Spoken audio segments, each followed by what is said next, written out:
Al-Mukarram Kiai Haji Bunyamin Dahlan hafizahullah wa ra'ah. Amin.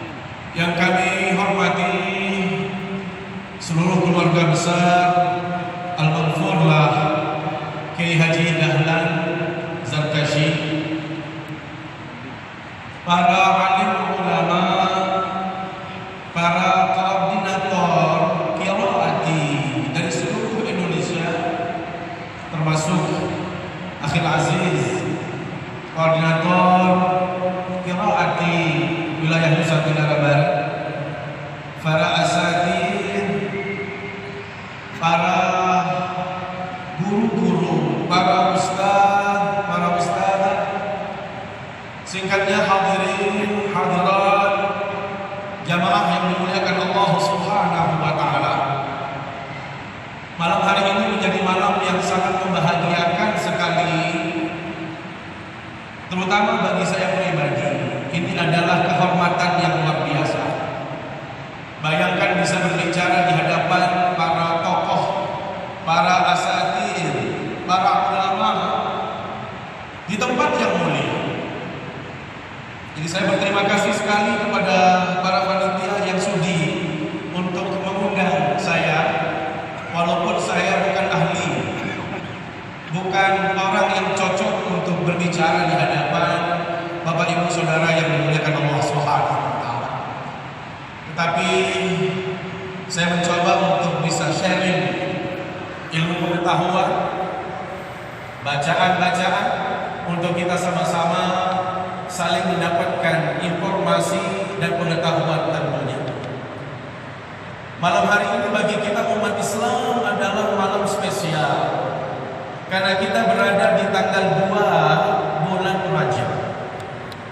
Karena itu pemilihan waktu dan tempat ini menjadi sangat penting sekali. Karena itu saya yakin para asatidz di qiraati ini sudah benar-benar melakukan perhitungan yang cermat sekali.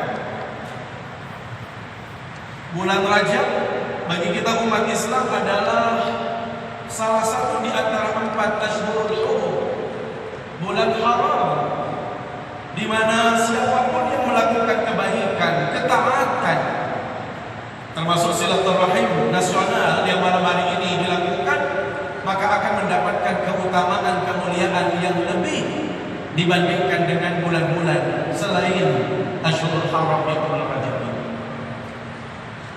Belum lagi yang kita lakukan ini adalah sesuatu yang sangat mulia. Di situ ada silaturahim, ada talabul ilm. Maka tepat sekali Bapak Ibu yang dimuliakan Allah Subhanahu wa taala, kalau doa yang selalu kita dengar yang dianjurkan oleh baginda Rasul sallallahu alaihi wasallam, terutama di bulan Rajab dan Sya'ban, untuk kita amalkan. Allahumma barik lana fi Rajab wa Sya'ban wa ballighna Ramadan. Izinkan saya untuk menghidupkan syiar ini dengan sedikit melantunkannya. Dan izin sekali, saya tidak biasa duduk di sini. Saya lebih nyantai, mohon maaf untuk berdiri. Izin sekali. Karena beliau ini ada Ustadz Ilham, ada juga Ketua Islamic Center, IPT Islamic Center, ada Ustadz Zaitun dan teman-teman yang lain. Beliau itu selalu bercanda sama dia. Ustadz, antum itu sudah pendek. Kalau duduk sama pendek lagi. Jadi izinkan saya berdiri, biar kelihatan sedikit. Jadi yang di belakang itu bisa melihat saya. Kita berdoa. Allahumma barik lana fi Rajab wa Sya'ban. Allah, 1, 2, 3. Allahumma barik lana fi Rajab wa Sya'ban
Beliau panutan kita, teladan kita, uswah kita, contoh kita dalam semua aspek hidup dan kehidupan.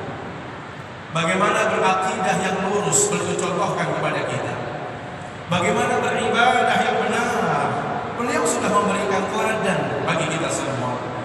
Bagaimana berakhlak yang mulia, bagaimana bermuamalah dengan cara yang baik, termasuk di dalamnya bagaimana membaca Al-Quran sesuai yang dicontohkan oleh baginda Rasulullah SAW. Beliau telah mencontohkan. Kalau toh kita tidak mampu menghadirkan sosok Rasulullah, tidak mampu seperti baginda Rasul SAW, karena itu mustahil. Siapa kita dan siapa baginda Rasul SAW? Beliau manusia pilihan, beliau manusia sempurna. Tetapi seperti kaidah yang mengatakan ma la yutraku kulluhu la yutraku kulluhu. Kalau toh kita tidak bisa menghadirkan secara keseluruhan baginda Rasul sallallahu alaihi wasallam, jangan pernah kita meninggalkan sedikit pun, atau jangan meninggalkan seluruhnya atau semuanya. Sehingga kalau toh kita tidak mampu semuanya, maka hal-hal yang kecil bila mana itu bisa kita lakukan, maka itulah yang akan menjadi jembatan untuk kita membersamai baginda Rasulullah sallallahu alaihi wasallam di dalam surganya nanti. Karena itu Allah selalu saya mengajarkan dan selalu saya mengingatkan kita semua untuk pandai-pandai bersolawat.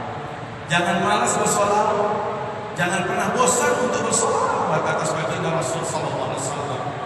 Baik dengan ucapan Allahumma shalli ala Muhammad wa ala ali Muhammad, Allahumma shalli ala sayyidina Muhammad wa ala ali sayyidina Muhammad, atau madhan, pujian-pujian lain yang tujuannya adalah menunjukkan kerinduan kita kepada Rasulullah sallallahu alaihi wasallam.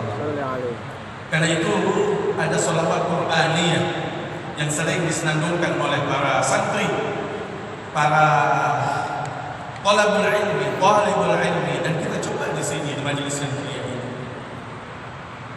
Allahi wassalam ala man uhiya al-Qur'an, salatullahi wassalam ala man uhiya al-Qur'an wa ahli baitihi al-kiram sahbihi dawil Qur'an wa ahli baitihi al-kiram sahbihi dawil Qur'an. Salatullahi wal ridwan ala man 'azzama al-Qur'an. Salatullahi wal ridwan ala man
Nabi. Bapak Ibu yang dimuliakan Allah Subhanahu wa taala, saya ingin mencoba menghadirkan satu ayat yang sangat pendek sekali dalam surat Al-Isra ayat 105. Bismillahirrahmanirrahim. Haqqi anzalnahu wa bil haqqi nazal.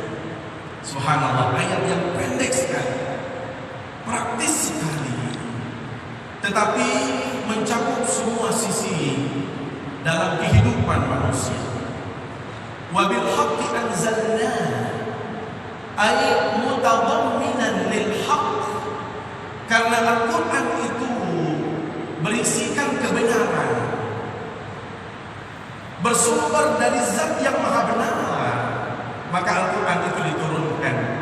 Wabil haqqi nazal, dan dengan cara yang benar juga Al-Quran itu diturunkan. Subhanallah, ayat yang pendek, yang satu menjelaskan tentang kandungan Al-Quran, bahwasanya Al-Quran itu berisikan sesuatu yang benar dan cara turunnya juga yang benar. Ini memberikan inspirasi bagi kita semua, bahwasanya bagaimanapun kebenaran yang kita miliki, kebenaran yang kita yakini, wajib hukumnya disampaikan dengan cara yang benar. Karena ini sebuah kebenaran, maka kita melakukannya semau kita. Apalagi dengan melakukan tindakan-tindakan destruktif, melakukan sesuatu keburukan, itu tidak dibenarkan. Maka subhanallah, apapun yang kita yakini, apapun yang kita tahu itu benar, maka proses penyampaiannya pun harus dilakukan dengan yang benar, seperti Al-Quran Al-Karim. Ini yang pertama. Yang kedua, karena Al-Quran itu adalah kebenaran, bersumber dari zat yang maha benar, cara turunnya juga dengan cara yang benar, maka Al-Quran itu memiliki khasa'is, karakteristik, atau boleh dikata dengan mumayyizat, keistimewaan yang itu tidak dimiliki oleh kitab-kitab yang lain, tidak ada dalam ilmu yang lain, tidak ada dalam bacaan-bacaan yang lain. Apa di antara khasa'isul Quran? Hadirin Allah, satu, seperti yang disampaikan oleh Akhil Aziz membawa acara tadi, mempelajarinya dan mengajarinya itu menjadi standar kebaikan seseorang di hadapan Allah Subhanahu wa taala. Subhanallah. Khairukum man ta'allama al-Qur'ana wa 'allama. Itu hadis yang diriwayatkan dari Utsman bin Affan, bahwasanya sebaik-baik kita manusia ini adalah man ta'allama, mereka yang belajar, mereka yang mempelajari. Bapak Ibu, kalau kita mempelajari ilmu-ilmu yang lain, tidak ada jaminan seseorang yang pemula itu akan baik. Kalau kita di kampus, kita kenal ada senioritas, ada junioritas, sehingga junior itu sulit sekali mengalahkan senior, atau senior kadang-kadang merasa paling jumawa, paling hebat. Itu kalau belajar. Atau dalam ilmu-ilmu yang lain, orang yang baru belajar itu biasanya tidak dipandang, tidak dianggap, kurang dihargai. Tetapi subhanallah, Al-Quran itu justru pemulanya, baru belajarnya saja, itu sudah menjadi orang yang paling baik di hadapan Allah Subhanahu wa taala. Karena itu tidak akan pernah merugi seseorang bila mana belajar, wabil khusus yang dia pelajari itu adalah Al-Qur'anul Karim, maka orang itu secara langsung dia dimuliakan oleh Allah Subhanahu wa taala.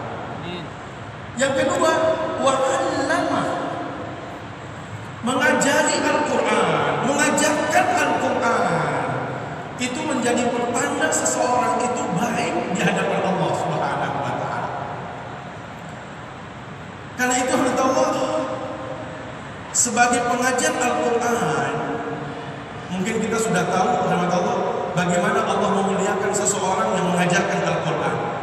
guru kita Allah yarham al-maghfurlah, bagaimana beliau Kiai Haji Dahlan Salim Zarkashi, subhanallah, bagaimana beliau memulai mengajarkan qiraati sampai saat ini, sehingga beliau mendapatkan kemuliaan. Beliau dan keluarganya dimuliakan oleh Allah Subhanahu wa taala. Kenapa? Karena beliau mengajarkan Al-Qur'an Al-Karim. Makanya Rasul sallallahu alaihi wasallam mengatakan apa? Innallaha yarfa'u bihadzal kitabi aqwam. Allah akan memuliakan derajat kemuliaan seseorang dengan Al-Qur'an. Wa yadh'u bihi akharin. Di sisi yang lain, bila mana ada orang menghinakan Al-Quran atau tidak mengamalkan Al-Quran, maka dia juga akan dihinakan oleh Allah Subhanahu wa taala. Karena itu mengajar Al-Quran itu adalah, mohon maaf, profesi yang sangat mulia. Maka tidak ada alasan guru-guru qiraati begitu mencoba mengajarkan Al-Quran, kemudian kadang-kadang orang belum mau menerima atau orang tidak mau ikut belajar dengan kita, lantas pensiun, berhenti dari mengajarkan metode qiraati. Kenapa? Karena justru kalau kita mengajarkan Al-Quran, tadi disebutkan dalam hadis, itu adalah menjadi standar orang itu mulia, orang itu baik di hadapan Allah Subhanahu wa taala. Ini yang pertama. Yang kedua, mengajar Al-Quran itu adalah profesinya para nabi. Bapak Ibu, kita harus bangga sebagai pengajar Al-Quran, termasuk bangga sebagai orang yang belajar Al-Quran. Ini kan sekarang, mohon maaf, trennya di masyarakat kalau mengaji Al-Quran, mengajarkan Al-Quran, itu biasanya kita tidak pede. Apa yang dilakukan oleh antum guru ngaji, biasanya kita malu menyebutnya sebagai guru ngaji. Kalau kita mengatakan saya businessman, saya seorang apa misalnya, provider, saya seorang perbankan dan lain sebagainya, begitu pedenya kita lupa kepada Allah bahwasanya mengajarkan Al-Quran itu adalah profesinya para nabi. Makanya subhanallah, al-ulama warasatul anbiya. Para ulama itu adalah waris para nabi. Maka apa yang kita lakukan, teman-teman qiraati lakukan, itu sebenarnya kita sedang menjalankan profesi kenabian. Maka kalau kita tidak pede dengan profesi ini, Allah, mau profesi apa lagi yang harus kita jalankan? Profesi nabi, profesi ulama, profesi yang dijanjikan sebagai orang yang baik di hadapan Allah Subhanahu wa taala, itu adalah mereka-mereka yang bergerak di bidang Al-Quran Al-Karim. Karena itu berbahagialah orang-orang yang belajar Al-Quran, termasuk mengajarkan Al-Quran, itu adalah menjadi profesi yang spesial di hadapan Allah Subhanahu wa taala. Yang ketiga, yang namanya mengajarkan Al-Quran, wabil khusus Al-Quran, itu adalah pahala jariah yang terus mengalir sampai kita meninggal dunia. Pahalanya akan terus datang, dan inilah yang membuat kita iri. Saya pribadi iri sama Allah Al-Qur'an Kiai Haji Dahlan. Subhanallah, beliau sampai hari kiamat, sampai orang sudah selesai di muka bumi ini, barulah beliau selesai mendapatkan kebaikan. Dari siapa? Dari antum-antum, kita semua yang mendapatkan ilmu dari beliau, dengan sebab beliau, dengan metode beliau yang beliau kembangkan, maka beliau terus mendapatkan kenikmatan, mendapatkan pahala yang berlimpah dari keluarga dekat beliau, dari murid-murid beliau sampai hari kiamat. Itulah cara Allah memuliakan ahli Quran. Subhanallah, apa kita tidak iri dengan beliau? Maka kalau kita iri, maka ini adalah menjadi motivasi bagi kita untuk terus mengembangkan. Yang namanya metode qiraati itu sudah teruji, kita sudah tahu, kita sudah merasakan bagaimana hasilnya, bagaimana dampaknya, bagaimana orang-orang yang menghafal Quran dan lain sebagainya. Subhanallah. Maka mudah-mudahan dengan apa yang kita lakukan, silat nasihat semakin bertambah hamasa semangat kita untuk mengajarkan Al-Quranul Karim dalam kehidupan kita. Yang kedua, Allah dari khosaisul Quran. Kalau tadi bicara tentang belajar dan mengajarkannya, sekarang membacanya, subhanallah. Saya pikir tidak ada bacaan yang paling istimewa yang memberikan dampak baik secara psikis maupun fisik kecuali Al-Quranul Karim. Itu belum kita berbicara pahala. Kalau secara psikis sama Allah, orang akan merasakan ketenteraman dalam hidup ini. Membaca Al-Quran menjadi obat yang sangat luar biasa, menenangkan, menyehatkan, memberikan semangat bagi siapapun dalam kehidupan. Ini baru dari sisi itu. Belum kalau kita berbicara pahala Allah, sudah jelas. Rasul sallallahu alaihi wasallam menegaskan, "Man qara'a harfan min kitabillah wa lahu bihi hasanah wal hasanatu bi'ashri amsalha." La aqulu alif lam mim harf, bal al alif harf wal lam harf wal mim harf. Subhanallah. Kalau kita membaca alif lam mim saja, itu sudah mendapatkan 30 pahala. Belum lagi kalau kita bisa secara kontinu, secara istiqamah. Teman-teman qiraati saya sudah tahu bagaimana mereka istiqamahnya di dalam membaca Al-Quran, mengajarkan Al-Quran. Maka hal-hal yang demikian itu harus kita pertahankan. Karena secara prinsip Rasulullah SAW mengatakan bahwasanya ahabbul a'mali ila Allah adwamuha wa in qalla.